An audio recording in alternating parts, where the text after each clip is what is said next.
Third place man Lorenzo comes over the line a long way in front of Andrea Iannone, who's a long way in front of Paul Espargaro. It was last time round. Who will it be for fifth place now? It is Espargaro. Crutchlow has got back in front of Danny Pedrosa. That's what's going on at the back, but all eyes are on the front at the moment. This is where Valentino is at his absolute best. Marquez bounces up to the back of Valentino Rossi. Has he got something still in hand? We'll wait and see, but I don't think so. Valentino Rossi has watched where Marquez is quick.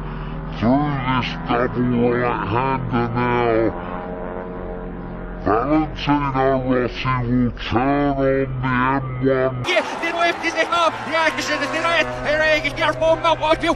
Snel is het. Van die snel kijken naar je met zich aan zit. Zelf al zich aan. Dat is niet nog. Er is Eggy is hard. Go for the inside. I can hardly believe that. Valentino squeezes him. They go across the track. Valentino Rossi wins from. But Valentino Rossi reignites the hopes of...